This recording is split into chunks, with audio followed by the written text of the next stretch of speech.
Hey, what's going on, everybody?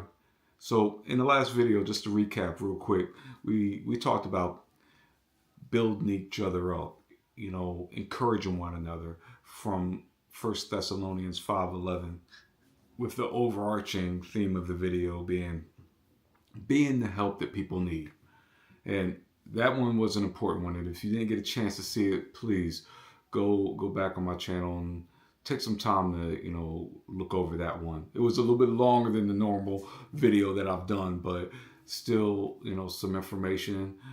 Would love the fellowship and interaction on your part on that as well. If you had any thoughts, to make sure that we're and I as a vessel am continuing to put these videos out here in a way that's meaningful to you, meaningful more importantly to what God would have me do in this opportunity as well. In this one, what we're going to cover is motivation in different ways, but motivation in your walk, motivation to get up and do what you do on a day to day. Sometimes we get that momentary motivation, and that kind of carries forward, whether it's something like the motivation to work out or the motivation to take on a certain task, or go after a certain goal in life. Those things, or those types of motivations that we put in front of us. And in that verse that I referenced in the last video in First Thessalonians 5:11, it carries those characteristics of really just building each other up, and really you know empowering people in the way that they need as well. So I tell you, I can think back to a lot of different times to where motivation wasn't always intrinsic to me as it is today. Um, I could think of even the motivation of sports and to go do what I needed to do, to work out. Um, Motivation would come from different places. Motivation may come from a song that I hear, that I'm playing on the cassette tape, or for those of you that have enough age to remember those times when we had the Walkman and stuff like that. And I remember before a track event, even when they had CD players, a track event or any other sporting event, you put on your headset, you would get yourself amped up, so to speak, and you would get out there and try to do your thing, or you would huddle up with your teammates if you had teammates, and you would just try to get hyped up. And that shows up in other forms. That shows up when you're on a team in the workplace, when you're on the team of your family within your household. The things that motivate you to do what you do as best as you can. And also doing it, and here's the other key, doing it in a way that's sustainable.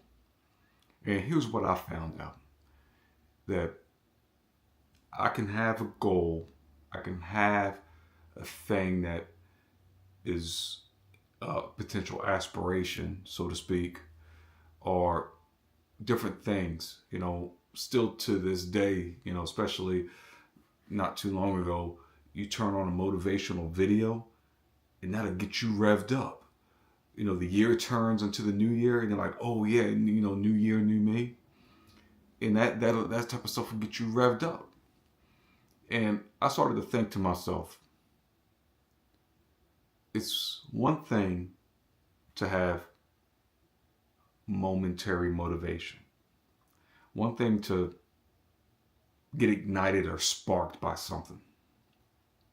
What about having sustainable motivation? What does that look like?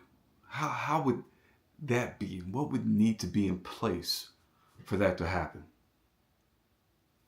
Then as my relationship with God got stronger and stronger over the years, I started to understand. I started to be more aware. When I said in some of the videos, God filling your cup, and it's referenced in the Bible, the cup if runneth over. If I'm looking to Him as my motivation, if I'm looking at Him as my source, then I don't have to look at any other aspect of life to sustain my ability to move forward, to do the things that I should in life. Hebrews 12:1 speaks on it. And this is what I'm going to share with you. Therefore, since we are surrounded by such a great cloud of witnesses, let us throw off everything that hinders and the sin that so easily entangles. And let us run with perseverance the race marked out for us.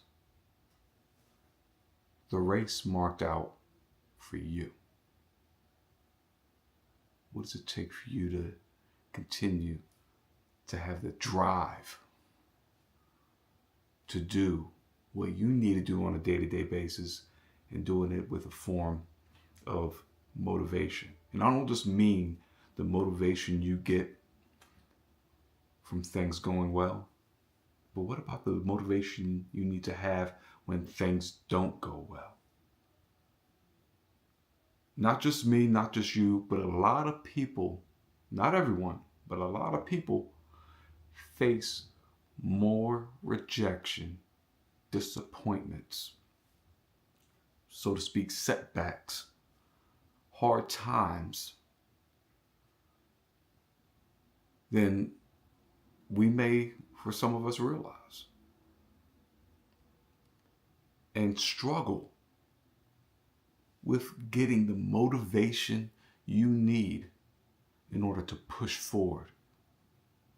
Now, this is the other part of that. What you may have in your mind that you're motivated for, this is the thing: perseverance, the race marked out for us.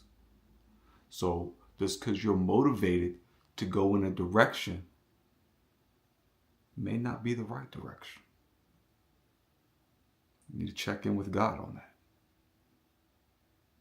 Because why you may say, and I've referenced this in one of my other videos when I was talking about gifts, is that I thought I had a gift to do one thing, and while I still enjoy that thing, while I still, can do that thing when it comes to sports, my gift's more strongly aligned with something else.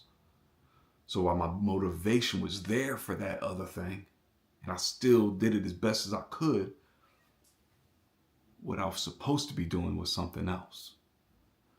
While I may have been motivated to do other things that came up, the direction changed.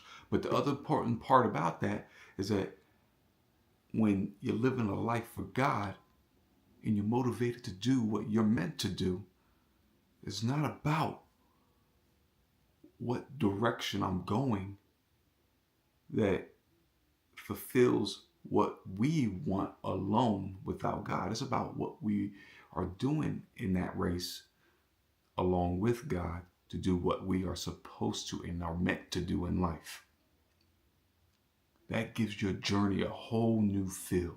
That gives your journey a feeling of, God, no matter what you want me to do, whether you want me to, work in one place, be in another place, show up in a moment in a certain way, long as it's what I'm meant to do, I'm there for it. I'm all in with it, not half-hearted, but I'm all in with it. And because you allowed me to wake up today, I'm going to give you my best. There was a point when I was working earlier on where this brother came to me and he was like, you're not going to be able to keep up at that pace. But the one thing he didn't know, I wasn't working for the place that I was in. I was working for God. Now, that pace definitely ebbed and flowed throughout times. I'm human, it happens. But the consistency of my drive just kept growing and showing up in different ways and growing in different ways. Because in that mentality, there's a no settle mentality. I want to make sure, you should want to make sure that you're living a life that's pleasing to God. And that's not circumstantial based off of the people that we're around. That's about you honoring God with what you do and how you do it on an everyday basis.